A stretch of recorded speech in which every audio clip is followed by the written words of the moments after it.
hago la pregunta, ¿si entendemos qué es gracia? Para comenzar por ese lado. ¿Qué es gracia?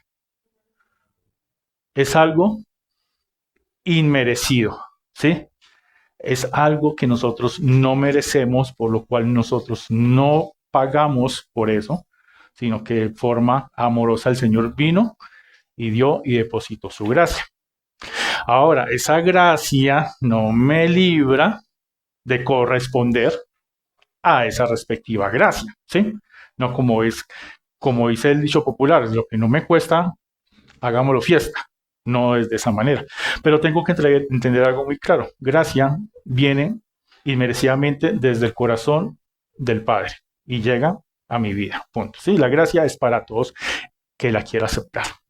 No es imposición para nadie. Pero el Señor ahí la tiene lista para cada uno de nosotros. Y la otra palabra, restauración. Entendemos perfectamente qué es restauración, ¿cierto? Es algo volver al estado original, algo componer algo que se había dañado, recuperar algo que se había perdido, mejorar algo que estaba. Eso es sencillamente restauración, ¿cierto? Entonces tenemos como claro que es gracia y restauración. Regálame la siguiente, por favor.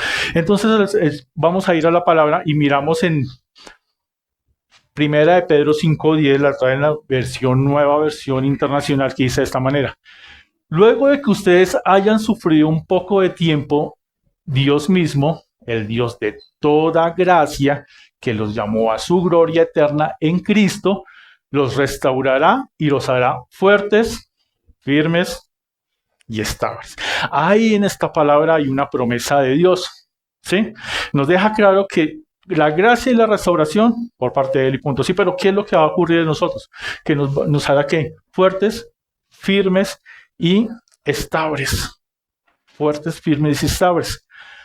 Yo le escuchaba alguna ocasión a una persona que para dañar la autoestima de alguien, para bajarlo como sea, basta con quitarle lo que tiene. Basta con quitarle el modo de vida que tiene y eso lo acaba por completo, ¿sí? Y hay personas que se han tenido que enfrentar, y eso es como la persona de la que vamos a hablar hoy. Hay personas que se han tenido que enfrentar a la pérdida absolutamente de todo, de tener todo como garantizado en su vida, y de un momento a otro, sin tener la culpa, lo perdió todo, ¿sí? Tú me puedes decir, me estás hablando de Job. No, no te estoy hablando de Job. Porque Job es una persona que lo que tenía lo logró él mismo. Sin embargo, cogió, lo perdió, conocemos su historia, y Dios después lo restauró y le dio más de lo que tenía anteriormente. Pero más cruel es la historia de una persona que lo perdió todo incluso desde que era un bebé. Peor aún, era una persona a la que tenía todo y simplemente lo perdió. Y es la historia de Mefiboset. ¿Sí la conocen? Más o menos. Vamos a entrar un poquito en contexto de historia.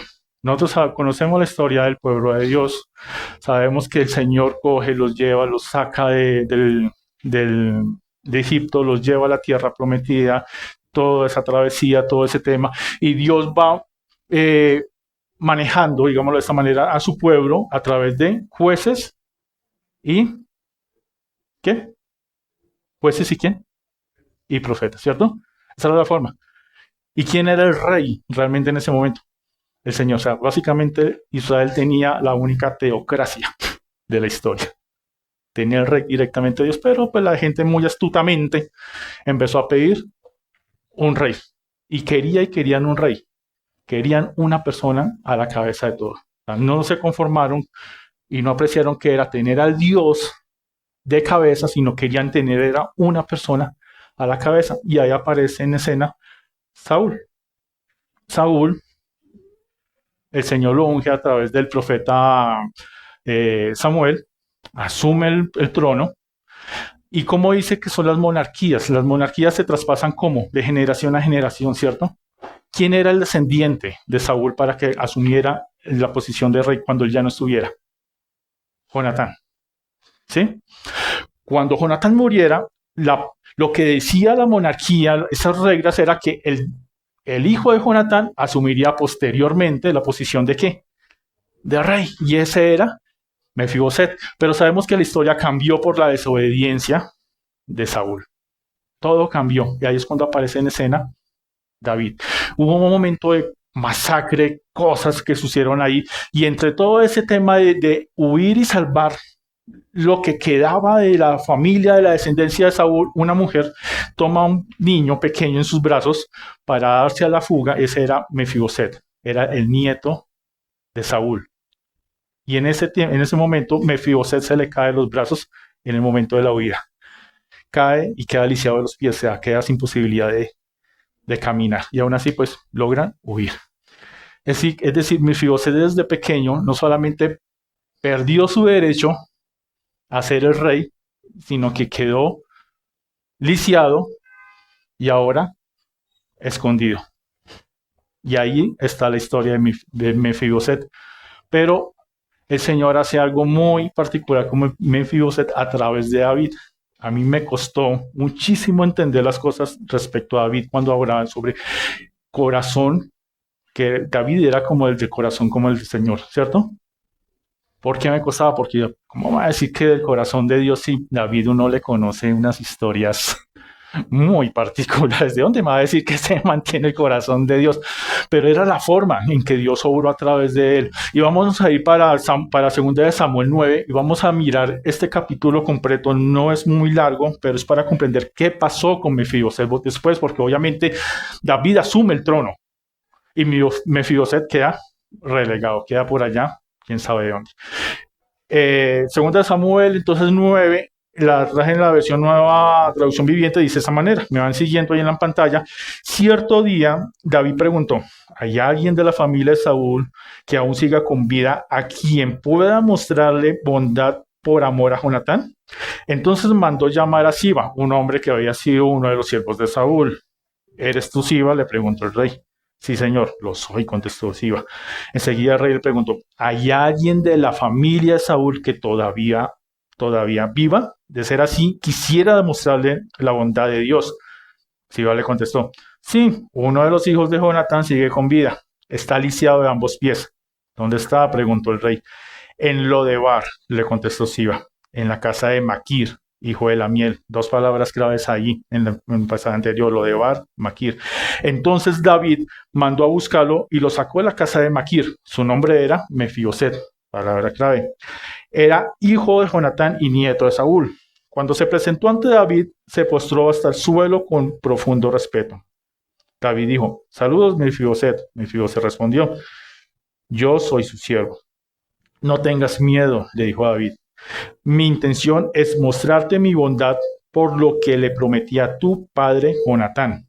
Te daré todas las propiedades que pertenecían a tu abuelo Saúl y comerás aquí conmigo a la mesa del rey. Mefiboset se inclinó respetuosamente y exclamó, ¿quién es su siervo para que le muestres tal bondad como un perro muerto como yo? Entonces el rey llamó a Siba, el siervo de Saúl, y le dijo, le he dado al nieto de tu amo todo lo que pertenecía a Saúl y a su familia. Tú y tus hijos y tus siervos cultivarán la tierra para él, para que produzca alimento para la casa de tu amo. Pero Mefiboset, el nieto de tu amo, comerá aquí a mi mesa. Siba tenía 15 hijos y 20 siervos. Siba respondió, sí, mi señor rey, yo soy su siervo y haré todo lo que me ha ordenado. A partir de ese momento, Mefiboset comió a la mesa de David, como si fuera uno de los hijos del rey. Mefiboset tenía un hijo pequeño llamado Micaía, palabra que la ve ahí. A partir de entonces, todos los miembros de la casa de Siba fueron siervos de Mefiboset, y Mefiboset, quien estaba lisiado de ambos pies, vivía en Jerusalén y comía a la mesa del rey. Esa es la historia de Mefiboset. Primero le ocurre todo ese tema desde niño, queda lisiado en el exilio, pero sin embargo, David lo llama y hay un acto de bondad ahí. Dese cuenta que aunque David estaba pagando, digamos, una promesa que había hecho a su padre, a Jonatán, realmente David también deja claro que es la bondad de Dios. Y es por el amor de Dios que se está haciendo eso. Y ese fue el trayecto de Mefiboset, una persona destinada al trono, pasa a caer en el suelo, pasa a quedar en lo más bajo, queda en la tierra de Lodebar y posteriormente el Señor lo lleva a la mesa del rey. Vamos a mirar los puntos que les había comentado, los puntos claves. Mefiboset, Lodebar, Maquir y Micaía. Hay mucho de dónde sacar de esta historia, muchísimo, pero pues obviamente por tiempo no podemos mirar cada uno de esos detalles. Pero quiero que miremos la historia de Mefiboset, porque la historia de Mefiboset, en esa historia se refleja tanto parte de toda la historia de la humanidad, que cayó en pecado, que lo perdió todo. Sí, conocemos la historia del Edén, todos la hemos escuchado. El hombre no fue creado para lo que está ahorita, para lo que iba a suceder después. El hombre fue creado para otra cuestión muy diferente. Y también es alguien que cae, pero también es la historia individual de cada uno de nosotros. Y nosotros, cada uno, en algún momento de nuestras vidas, hemos caído y hemos perdido. ¿Sí? Muchas veces ha sido por culpa nuestra también. Y muchas veces también ha sido por culpa de quién sabe quién. Porque así como muchas veces hemos tenido la culpa de nuestros propios problemas, que son muchas veces las veces que hemos caído en una situación complicada por nosotros mismos, también ha sido porque uno puede decir que la vida es injusta. Y sí, la vida no es justa. El que es justo es Dios. Mefiboset era una persona que tenía que luchar absolutamente contra todo. Todo se le vino en contra. Todo estaba contra Mefiboset, sin culpa alguna. Él no tenía la culpa de lo que hizo Saúl, él no tenía la culpa de las revueltas que se abraron, él no tuvo la culpa del cambio de rey, él no tuvo la culpa absolutamente de nada, simplemente fue víctima de todas las circunstancias. Eso era Mefiboset. En Salmos 42:11 dice de esa manera: ¿por qué estoy desanimado? Está preguntando el salmista. ¿Por qué está tan triste mi corazón? Pondré mi esperanza en Dios. Nuevamente lo alabaré, mi Salvador y mi Dios. Ese clamor que está haciendo ahí el salmista es alguien de que está profundamente golpeado, alguien que se le vino las cosas encima, pero aún así está diciendo: no puedo estar así. Mi salvación es de parte de Dios. Mefiboset estaba simplemente a las manos del Señor. Ese era Mefiboset. Ahí, contra el mundo, con todo en contra. Y la historia nos cuenta que cuando lo manda a llamar David, le dicen que él vivía en la tierra de Lodebar. Pero mira un dato que le quería dar sobre Mefiboset. Mefiboset, el nombre Mefiboset viene de la raíz Merid Baal, que significa: mi señor es Baal, o mi abogado es Baal.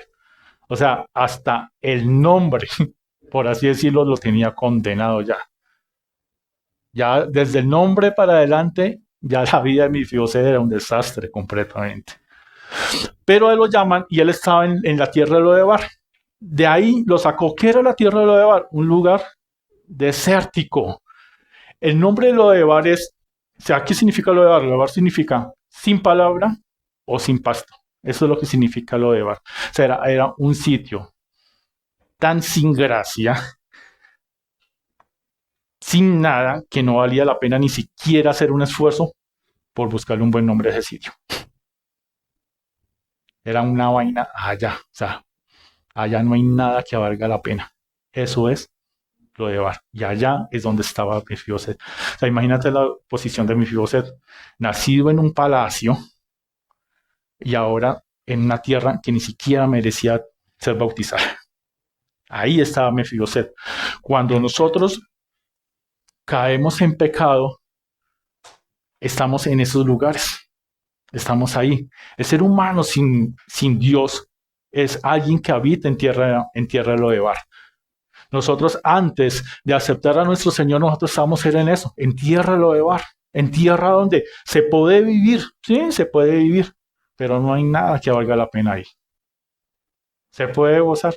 Se puede gozar, pero no hay nada que valga la pena. O sea, ahí no hay fruto, no hay absolutamente nada.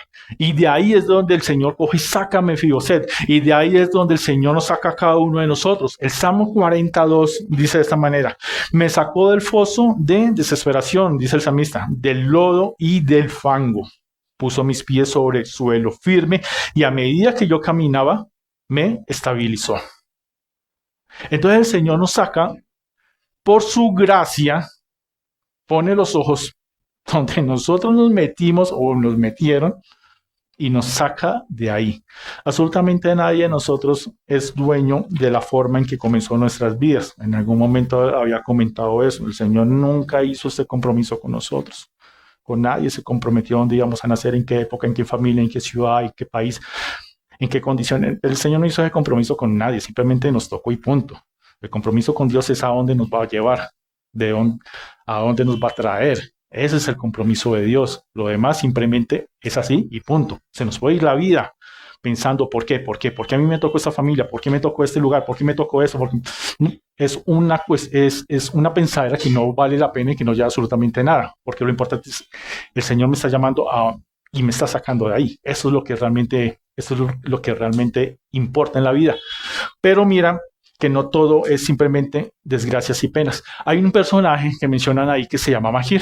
¿Y Maquir quién es? Maquir era una persona que estaba cuidando de Mefiboset. Mefiboset ya no estaba entre la realeza. ¿Sí? Cuando una persona tiene buena estabilidad, cuando una persona tiene recursos, cuando una persona está muy bien, cuando una persona tiene posición o algo, es muy fácil encontrar que a su alrededor hay gente, amigos, que están ahí pendientes. ¿Sí? Es fácil verlo en una persona que tiene posición y que tiene poder. Pero cuando una persona no tiene nada de eso, ya esos amigos son demasiados escasos, son poquitos. Y esta persona contaba con el apoyo de ¿quién? De Maquir. Maquir era una persona que se cargó de cuidarlo. Cuidar a una persona lisiada, mira, sí es complicado. Y quienes tengan familiares que han estado en situaciones así, si es complicado hoy en día uno cuidar de una persona lisiada, con las facilidades que hay ahorita para mover una persona en una silla de ruedas o algo así, imagínate en esa época y en medio de un desierto. ¿Sí? Y que no era mi familia ni nada. Y esta persona no va a tener cómo pagarme nunca, cómo va a pagarme ese favor. Y aún así, ahí estaba Maquir. Ese personaje Maquir nos lo ha puesto Dios en nuestras vidas cuántas veces y nosotros no nos hemos dado cuenta. Muchas veces el Señor en momentos de desesperación, en momentos de angustia, el Señor ha colocado a alguien. Alguien ha estado ahí para darnos la mano. El Señor también muestra su gracia a través de las personas. La gracia no solamente se limita al tema de salvación, que es lo más importante, obviamente. Pero en ese proceso y en ese camino el Señor ha colocado esos Maquir en nuestras vidas. El Señor ha colocado esas personas que nos han ayudado, que nos han brindado, que nos han dado la mano. El Señor ha colocado ese esfuerzo de Maquir. ¿Cuántas veces en nuestra familia, en esa mamá, qué día y noche oraba por nosotros? ¿Sí? Que uno, ay, no, eso era de otra iglesia, es que ya tenía una camándula, poder hacer todo lo que sea, pero era un corazón que estaba orando y clamando por sus hijos y por su familia. Este Maquir, con las escasez que seguramente tenía él, porque la Biblia no lo aclara, pero seguramente era una persona con necesidades, porque nadie bien acomodado estaba en Lodebar, estaba ahí, pendiente de Mefiboset. Ahí estaba él. En Proverbios 18:24 dice, hay amigos que llevan a la ruina. Y hay amigos más fieles que un hermano. Ese Maquir, ¿sabes quién es también? La persona que te trajo a los pies de Cristo. Esa persona que te insistió. Esa persona que oró por ti. Esa persona a la que usted le hizo mala cara cuando lo invitaban a la iglesia. Esa persona que cuando te iba a hablar de Dios, usted torcía los ojos inmediatamente. Ese Maquir. Ahí hay un Maquir. Hay que tener un agradecimiento muy grande porque el Señor mostró su benevolencia y mostró su gracia a través de esa persona. Pero mire que en medio del desierto y en medio de las circunstancias, el ser humano se las arregla para vivir. Y eso hizo Mefiboset. Mefiboset tenía ¿quién? Un hijo. Se llamaba Micaía. ¿Qué quería decir? Micaía, por sangre, era otra persona que debería llegar al trono y nunca iba a llegar. ¿Sí? Mefiboset, a pesar de su necesidad de estar en un desierto o algo, pues también hizo su tarea y se reprodujo. Y ahí estaba Micaía. La persona se acostumbra a vivir en medio del pecado. Hay una costumbre ahí. Nosotros muchas veces decimos, es que yo andaba muerto, yo era infeliz en el mundo, yo era tal cosa. Oh, mira, hagamos un poquito de conciencia. Y uno realmente cuando estaba afuera, uno también tenía sus momentos de felicidad allá afuera. Uno también la gozaba afuera. Uno también se acostumbró a eso. Porque el ser humano tiene esa facilidad, acostumbrarse y adaptarse. Y Mefiboset siguió simplemente con su vida. O sea, ya lo perdí, ya qué puedo hacer, ya nunca voy a llegar a ser rey. Me toca arrastrado por la vida. ¿Qué puedo hacer? Siguió con su vida. Y ahí salió Micaía. Ahí Mefiboset tuvo una descendencia. Pero esa descendencia estaba privada de lo que inicialmente debería haber tenido. Deuteronomio 7:9 nos dice, conoce pues Jehová tu Dios es Dios, Dios fiel, que guarda el pacto y la misericordia a los que le aman y guarda sus mandamientos hasta 1000 generaciones.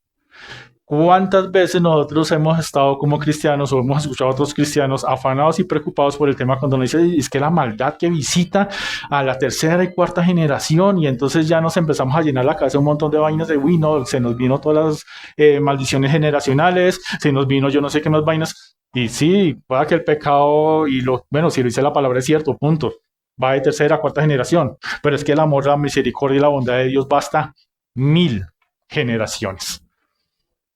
Que es más grande. ¿Sí? O ponemos los ojos en el pecado, del alcance que puede llegar a tener el pecado en nuestra familia, o miramos la bondad y la misericordia de Dios que puede tener en nuestra familia. No estoy diciendo ignorar el pecado, no. Está ahí y hay que ser conscientes de eso. Pero hay que ser más conscientes de la benevolencia del Señor. Porque muchas veces ponemos más los ojos en las obras del enemigo que en las obras de Dios. Hay muchas personas que hablan, y a mí me da lástima eso cuando uno mira unas prédicas por internet o algo. Hay predicadores que se enfocan más en hablar del anticristo que de Cristo. En una ocasión, un profesor, hace años que tuve de teología, y ese señor era, ay Dios santo, o sea, todas las clases era hablando solamente sobre la venida del anticristo. Yo, pero este man a quién profesa, o sea, este tipo está más afanado porque venga el anticristo que por la segunda venida de Cristo. Y nosotros muchas veces estamos así, estamos más afanados por el pecado, es que se nos vino el pecado, y se nos vino la tercera y cuarta generación, y se nos vino que no hay que... Y el amor y la misericordia de Dios, ¿qué? Hay que poner los ojos en eso. ¿Por qué? Porque Mefiboset nos muestra en esa historia que Mefiboset en medio de todas las circunstancias y que se adaptó y que siguió y continuó con su vida y todo ese momento, llegó un momento de algo, el momento de la gracia y la restauración de él, el momento en el que Dios pone en David, en llamarlo a él, y llama a Mefiboset, y Mefiboset era una persona con una percepción de él tan baja por lo que había perdido que se cuenta cómo se refiere a él mismo como un perro. Como un perro, esa era la forma que él se percibía a sí mismo, o sea, no soy nada. Y yo sé que nosotros somos pecadores, la misma palabra lo dice, todos hemos pecado, pero ante los ojos de Dios, que observa eso obviamente, ante los ojos de Dios, nosotros somos sus hijos. Ante los ojos de Dios nosotros no somos cosa perdida. Ante los ojos de Dios nosotros no somos un perro, como se refiere a Mefiboset. Cuando el Señor nos llama, el Señor nos quiere que nosotros tengamos esa disposición con Él. Que nosotros acudamos al llamado del Señor. Dese cuenta que Mefiboset seguramente con mucho miedo. Porque posiblemente alguien le habrá dicho, oiga hermano, ¿usted cómo se va a meter allá? Acuérdese que usted es de la familia de Saúl. O sea, de pronto David lo quiere matar porque no vaya a ser que usted algún día reclame el trono, hermano. O sea, ¿cómo se va a ir para allá? ¿Cómo se va a defender usted? Otras personas le habrán dicho, hermano, pero usted es un pobre arrastrado, ¿cómo se va a presentar en el palacio?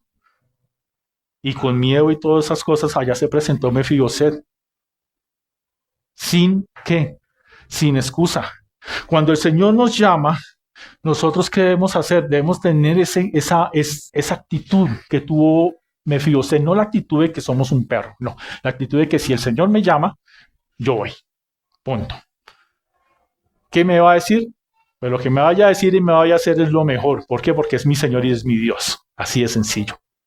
Pero si yo le pongo excusas al encuentro con Dios, ¿en qué quedo? Imagínate donde Siba, aquí con quien habló David, diciéndole, bueno, ¿dónde sale esa identidad de Saúl y toda esa vaina? Y Siba se hubiese vuelto de haber llamado a Mefiboset le dice, no, yo que voy por allá, no sé qué. Entonces llega Siba y le dice a David, no, Mefiboset no quiere venir. Mandó a decir que está ocupado, que está en un cumpleaños, que era el día del padre, que era el día de la madre, que era el día de la familia, que tenía un paseo, que tenía un asado, que tenía no sé qué. Imagínense donde Siba le diga eso a David, que Mefiboset mandó a decir eso. Si el Señor me llama, yo acudo al Señor. Si el Señor me llama, yo voy a Él. Y yo no solamente me refiero al cumplimiento de asistir a una ceremonia, asistir a un servicio o algo, no, es que si el Señor me llama es porque tiene algo especial y particular. Cuando el Señor me llama es porque Él me tiene, quiere cumplir el propósito. Había un propósito en Mefiboset. Y el Señor sabía que ese propósito no se iba a cumplir así como así. Había que depositar gracia y hacer un proceso de restauración en la vida de Mefiboset. Mefiboset no llegó a ser rey. La sangre decía que debía ser el rey. Pero la restauración del Señor no fue ponerlo en un trono. La restauración del Señor fue ponerlo en el palacio. Tal vez no como rey, pero le brindó lo que él ya había perdido. Y lo que él había perdido y había quedado perdido para sus descendientes. Porque dése cuenta que Mefiboset tenía un hijo. Y ese hijo de Mefiboset, ¿qué vida le esperaba? Era el hijo de un lisiado en un desierto. O sea, ¿qué vida le podía esperar a Micaía? Y la historia nos cuenta más adelante en la palabra de Dios que Micaía llegó a ser sacerdote. O sea, llegó, después de la restauración que el Señor hizo en la vida de Mefiboset, Micaía llegó a ser sacerdote al servicio de Dios. Y tuvo una de las familias más distinguidas de todo Israel de esa época. Mira cómo es la restauración. Cuando el Señor te llama para restaurar tu vida, no solamente está poniendo los ojos en ti, está poniendo los ojos en las 1000 generaciones que dice la palabra. Por eso uno cuando llega a los pies de Dios, uno no debe pensar simplemente es que es lo que yo quiero, es lo que yo necesito y el Señor me va a dar, el Señor, no, yo tengo que pensar en lo que el Señor va a obrar a través de mi familia, en lo que va a componer para mi familia, porque lo que son las bendiciones para mí son las bendiciones que tienen para los demás. Es cierto que nosotros llegamos a los pies de Dios con necesidades, todos llegamos a los pies de Dios con necesidades, todos necesitamos algo y por eso buscamos a Cristo inicialmente. Pero debemos de tener en cuenta que el Señor es más lo que va a hacer de aquí en adelante, que lo que simplemente es solucionarnos a nosotros un problema. Porque hay una diferencia muy grande entre los hijos de una familia que ha sido restaurada y de una familia que no lo es. Y perdón, no es por ponerse uno a hacer comparaciones o por debajear personas o así, pero es que la diferencia de verdad es muy notoria. Cuando una persona crece en un hogar restaurado por Dios o cuando una persona crece en un sitio donde no está la presencia de Dios, la diferencia es muy, muy grande. Y es muy notoria.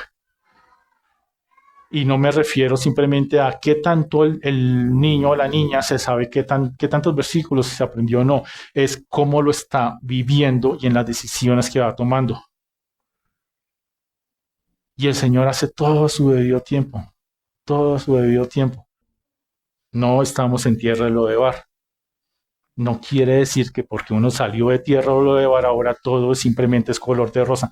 No, no es así. Pero una cosa es uno hacerle frente a la situación estando con el rey y otra cosa es hacerle frente a la situación sin el rey.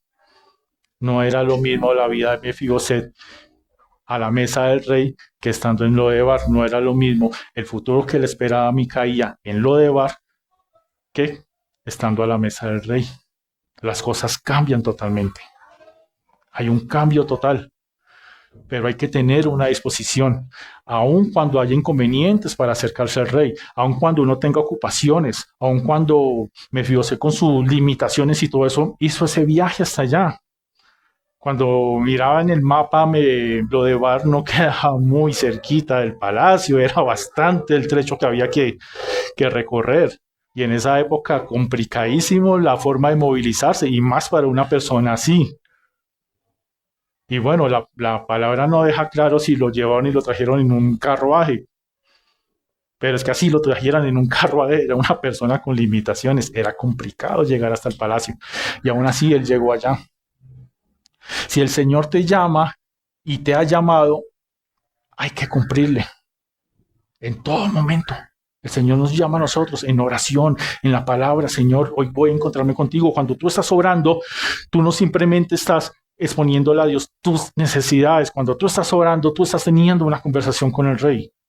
Cuando tú estás orando es porque tú te estás presentando con el Rey de Reyes y estás teniendo una conversación con Él. Y le estás contando lo que hay en tu vida. Y no solamente tus penas y tus cosas, no. Yo quiero saber más de ti, Señor. O sea, tengo el Rey aquí al frente. Yo quiero saber muchas cosas. Yo quiero que tú me ilumines, yo quiero que tú me abres, yo quiero que tú me muestres. Eso es estar con el Rey. Cuando el Rey me llama a un ministerio, allá voy, lo hacemos. El Señor me llamó a predicar, vamos a predicar. El Señor me llamó a orar, el Señor me llamó a leer la palabra, el Señor me llamó a compartir con otras personas, allá voy. Tengo miles de cosas para hacerlo, claro. Hoy domingo, muchos estamos cansados de todo el ajetreo de la semana, de trabajo, estudio, lo que sea. O sea, todos tenemos una razón por la cual no asistir al encuentro con el Rey, pero vamos al encuentro con el Rey. Yo tengo una razón muy grande para no poder estar el día de hoy acá y aún así tengo un dolor, no se imagina el dolor que tengo aquí en la espalda por una cosita que tengo ahí, pero vamos a encontrarnos con el Rey. Y en el camino nos llegarán malas noticias, claro que nos llegarán malas noticias. Cuando venía para acá con mi familia, me llamaron para avisarme que un primo se acaba de morir. En el camino al encuentro con el Rey siempre va a haber cosas complicadas, siempre va a haber malas noticias, siempre va a haber cosas que uno dice, Señor, pero ¿cómo así? ¿Por qué? Pero no importa, vamos a encontrarnos con Él, porque si Él puso los ojos en mí, es por algo. Si el Señor me está diciendo, oiga, vamos a hacer un ayuno, me encanta eso que acabo de decir hace un momentico el pastor André y me fascina eso, vamos a hacer un ayuno, o sea, yo me voy a venir a encontrar con el Rey aquí en este ayuno, me lo voy a gozar, voy a orar con Él, voy a estar en su presencia, su espíritu se va a mover acá y voy a salir de aquí mejor que como entré. Porque esto no es solamente para mí, esto es para mi familia. Hay un momento de restauración para las familias y no lo podemos dejar. No podemos dejarlo, no lo podemos dejar a un lado, porque las cosas se trata de eso. La vida se trata de vivir como un hijo de Dios. La humanidad cayó en pecado, se alejó de Dios, pero el Señor cogió y restauró todo. Y en la gracia de nuestro Señor Jesucristo nosotros podemos tener vida eterna junto a nuestro Padre. Si de no ser así, si no nos hubiesen restaurado, pues simplemente llega la muerte y ahí acabó todo. Pero tenemos una fe y una esperanza. ¿Por qué? Porque el Señor vino e hizo una restauración. Y esa restauración que hizo allá la está haciendo con cada uno de nosotros. No es un tema largo. Y de hecho se dan cuenta, lo estoy hablando, gracias, restauración. No es mucho más lo que hay que ver ahí, pero es que es la parte más vital para cada uno de nosotros. Es una parte supremamente bella e importante. El tener la conciencia de eso y dejarme mover por el Señor en ese camino. Ser consciente que si yo estoy como Mefiboset, no soy causa perdida y que el Señor me tiene para cosas grandes y maravillosas.